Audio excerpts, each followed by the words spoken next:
सूत जी ने कहा, मैं माधव कृष्ण को नमस्कार करता हूँ, जो देवकी के पुत्र हैं, सभी लोगों के आनंद का कारण है और सांसारिक सुख और मोक्ष के दाता हैं, और जो अपने भक्तों से प्रेम करते हैं। अपने पूर्वज विष्णु राम की पत्नी देवों के स्वामी जो श्वेत द्वीप में आराम से बैठे थे को प्रणाम करने के बाद चतुर्मुखी भगवान ब्रह्मा ने उनसे इस प्रकार पूछा। ब्रह्मा ने कहा, हे ऋषिकेश, ब्रह्मांड के निर्माता, हे देवों के भगवान जिनकी महिमा सुनना सराहनीय है, हे सर्वज्ञ भगवान, मुझे बताएं कि क्या पूछा जा रहा है। पूर्व में आपके द्वारा यह घोषणा की गई थी, महीनों में मैं मार्गशीर्ष हूँ। मैं उस मास का महात्म संक्षेप में जानना चाहता हूँ। उस माह का स्वामी अध्यक्ष देवता कौन है? उपहार में क्या देना है? पवित्र स्नान कैसे किया जाता है? इसकी परिक्रमा क्या है? इस अवसर पर पुरुषों को क्या करना चाहिए? हे राम भगवान, क्या खाना चाहिए? क्या बोलना चाहिए? पूजा, ध्यान, मंत्र आदि के द्वारा कौन से संस्कार किए जाना चाहिए? हे अच्युत, मुझसे सब कुछ कहो। श्री भगवान ने कहा, हे ब्रह्मा, समस्त लोकों के दाता, आपने अच्छी तरह पूछा। जब मार्गशीर्ष का पवित्र संस्कार किया जाता है तो इष्ट पूर्ता आदि सहित अन्य सभी संस्कार किया जाता है, अर्थात बलिदान, सार्वजनिक उपयोगिता के कार्य जैसे विश्राम गृहों का निर्माण, कुआं की खुदाई। हे पुत्र, यदि मार्गशीर्ष में कोई भी पवित्र अनुष्ठान किया जाए तो व्यक्ति को वह पुण्य प्राप्त होता है जो सभी तीर्थों में स्नान करने और सभी यज्ञों को करने से प्राप्त होता है। हे पुत्र, मार्गशीर्ष के महात्म को सुनने से वह लाभ प्राप्त होता है जो मनुष्य तुला पुरुष आदि के दान से प्राप्त करता है। मैं कभी भी मनुष्यों के द्वारा यज्ञ, वेदों के अध्ययन, दान आदि से, सभी तीर्थों में स्नान करने से, त्याग से, योग अभ्यास के माध्यम से नहीं जीता जा सका हूँ। अन्य महीनों में मैं पवित्र स्नान, दान, पूजा, ध्यान, मौन व्रत, जप और अन्य चीज़ों मार्गशीर्ष महीने की तरह आसानी से नहीं जीता जाता। एक रहस्य उजागर हो गया है। यह सोचकर कि मुझे प्राप्त करने का साधन है, देवताओं ने अन्य धर्मों आदि की रचना की है और इस प्रकार मार्गशीर्ष को स्वर्ग के निवासियों देवताओं द्वारा एक अच्छी तरह संरक्षित रहस्य बना दिया गया है। मार्गशीर्ष वह महीना है जो मुझे प्राप्त करने के लिए अनुकूल है। इसमें अवश्य ही उन पुण्य कर्म वाले लोगों द्वारा पवित्र अनुष्ठान किया जाना चाहिए जो मेरे प्रति समर्पित है। जो लोग मार्गशीर्ष में पवित्र संस्कार नहीं करते उन्हें पापी के रूप में जाना जाना चाहिए। वे कलयुग से भ्रमित हैं।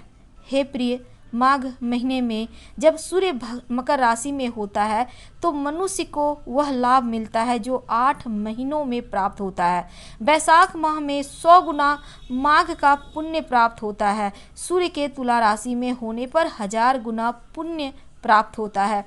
सूर्य वृश्चिक राशि में हो तो करोड़ गुना पुण्य प्राप्त होता है। इसलिए मार्गशीर्ष सभी से श्रेष्ठ है, इसलिए मैं इसे हमेशा पसंद करता हूँ। यदि कोई मनुष्य भोर को उठकर विधि अनुसार विधि पूर्वक पवित्र स्नान करे तो हे मेरे पुत्र, मैं उससे प्रसन्न होता हूँ और अपना प्राण भी दे देता हूँ उसे। हे पुत्र सुनो, नंदा चरवाहा एक महान आत्मा थी जो पृथ्वी पर बहुत प्रसिद्ध हुई। उसकी गोकुल नामक बस्ती में हजारों ग्वाले रहते थे। हे निष्पाप, उनका मन पहले मेरे स्वरूप में आसक्त हो गया था। मैंने उन्हें मार्गशीर्ष महीने में पवित्र स्नान करने का विचार दिया।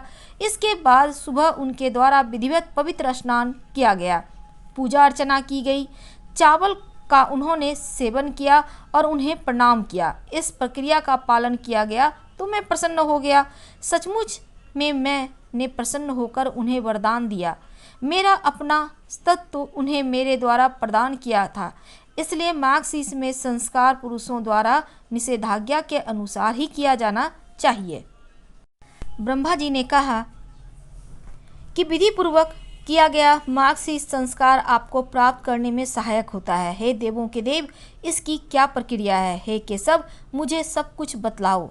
तब श्री भगवान ने कहा, भक्त को रात के अंत में उठना चाहिए, मुंह धोना, दांत धोना आदि दैनिक कार्यों को विधिवत करना चाहिए। फिर उसे अपने गुरु को प्रणाम करना चाहिए और बिना किसी शिथिलता के एकाग्रता के साथ मुझे याद करना चाहिए।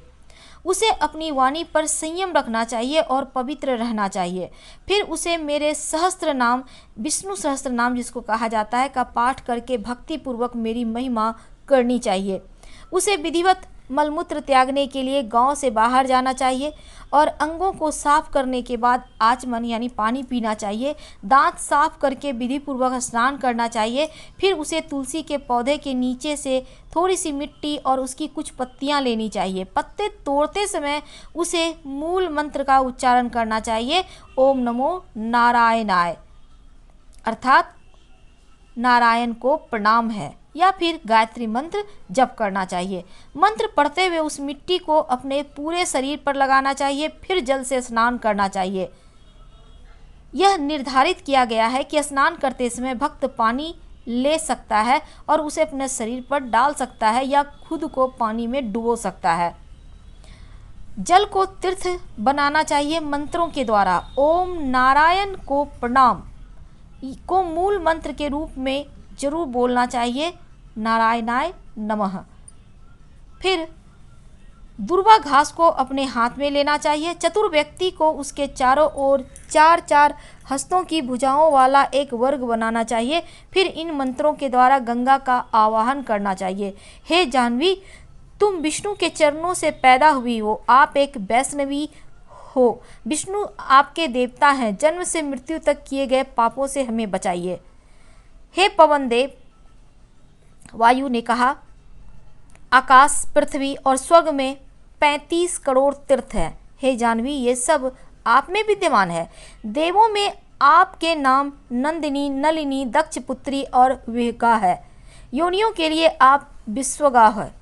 आप विद्याधरी, सुप्रसन्ना और लोक प्रसादनी, क्षेम, जाह्नवी, शांता, शांति प्रदायिनी है। स्नान के समय सदैव इन सभी नामों का जाप करना चाहिए। 3 धाराओं में बहने वाली गंगा वहां सदैव विद्यमान रहेगी। मंत्रों को 7 बार दोहराइए। हथेलियों को आपस में जोड़कर सिर के ऊपर रखकर 3, 4, 5 या 7 डुबकी लगाकर स्नान करना चाहिए। फिर विधि पूर्वक मिट्टी से स्नान करना चाहिए। हे वसुंधरा, घोड़ों से चलने वाली, रथों से चलने वाली और विष्णु से मापी जाने वाली, हे मिट्टी, मेरे पाप दूर कर, दुष्कर्मों को दूर कर। तुम्हें 100 भुजाओं वाले कृष्ण ने ऊपर उठा लिया है। हे पवित्र, सभी प्राणियों की उत्पत्ति के स्रोत, आपको नमस्कार है। इस प्रकार उसे स्नान करना चाहिए। इसके बाद आदेश के अनुसार आचमन संस्कार करना चाहिए। फिर पानी से बाहर आइए, किनारे पर सफ़ेद कपड़े पहने। आचमन संस्कार के बाद देवताओं, पितरों, ऋषियों को तर्पण दें। गीले कपड़ों से पानी निचोड़कर आचमन संस्कार करना चाहिए और धुले कपड़े पहनने चाहिए। हे श्रेष्ठ ब्राह्मण, उसे सुंदर शुद्ध मिट्टी लेनी चाहिए, उसे मंत्रों से अभिमंत्रित करनी चाहिए। फिर वैष्णव को माथे, शरीर के अन्य हिस्सों पर उचित क्रम और संख्या में सावधानी पूर्वक ऊर्ध्वाधर पवित्र चिन्ह लगाना चाहिए। हे ब्राह्मण, एक ब्राह्मण के पास सदैव 12 पुंड होने चाहिए। हे पुत्र, क्षत्रियों के पास 4 होने चाहिए, यह स्मृति में है, और वैष्णवों के पास 2 पुंड होने चाहिए। महिलाओं और शूद्रों के पास केवल 1 पुंड होने चाहिए। शरीर के जहाँ एक ब्राह्मण के 12 पवित्र चिन्ह होने चाहिए। माथा, पेट, छाती, गर्दन, कुबड़, हाथ, कान, पीठ, दाहिना भाग और रीढ़ का निचला हिस्सा और सिर। हे पाप रहित क्षत्रिय के माथे पर, छाती, भुजाओं पर पवित्र चिन्ह होने चाहिए। वैष्णव को अपने माथे और छाती पर और शूद्र को, स्त्रियों को माथे पर पवित्र चिन्ह धारण करना चाहिए। माथे पर केशव, पेट पर नारायण का ध्यान, छाती पर माधव का ध्यान, गर्दन के कुबड़ पर गोविंद का ध्यान, पेट के दाहिनी ओर विष्णु का, पेट पर मधुसूदन का ध्यान करना चाहिए। दाहिनी भुजा कान के मूल में त्रिविक्रम, बाईं ओर वामन, बाईं भुजा पर श्रीधर, कान पर ऋषिकेश, पीठ पर पद्मनाभ और निचली रीढ़ पर दामोदर हैं। धोने के जल से वासुदेव को मस्तक पर स्थापित करना चाहिए। यह एक ब्राह्मण द्वारा किया जाना है। क्षत्रिय को क्या करना चाहिए? अपने माथे पर केशव का और छाती पर माधव का ध्यान लगाना चाहिए। हे प्रिय, उसे अपनी भुजाओं पर मधुसूदन को याद करना चाहिए और वैष्णव का कर्तव्य सुनो। उसे माथे पर केशव का और छाती पर माधव का ध्यान करना चाहिए। स्त्रियों और शूद्रों को माथे पर केशव का स्मरण करना चाहिए। भक्त को मुझे प्रसन्न करने के लिए इस प्रक्रिया के अनुसार पुण्य चिन्ह लगाना चाहिए। गहरे रंग का तिलक शांति के लिए अनुकूल माना जाता है। लाल रंग दूसरों पर विजय पाने का कारक है। कहते हैं पीला रंग समृद्धि और वैभव के लिए अनुकूल होता है। सफ़ेद रंग मोक्ष प्रदान करने वाला और शुभ होता है। वे भाग्यशाली व्यक्ति जो विशेष रूप से विष्णु संप्रदाय के अनुयायी हैं से जुड़े हुए हैं, सभी लोगों के कल्याण में लगे हैं, उन्हें बीच में एक अंतराल के साथ हरि के पैर के आकार में अपना कुंड बनाना चाहिए। इसके बीच में एक छेद रिक्त स्थान अवश्य छोड़ना चाहिए। सचमुच यह हरि का निवास है। ऊपर एक सीधा और कोमल है। यह सूक्ष्म, बहुत आकर्षक, अच्छी तरह से परिभाषित पक्षों के साथ है। वह एक नीच ब्राह्मण है। बीच में बिना किसी अंतराल के पुण्य चिन्ह बनाता है या लगाता है। लक्ष्मी का साथ भाग देता है, जो पुण्य चिन्ह के अंतराल में निवास करने वाली लक्ष्मी होती है।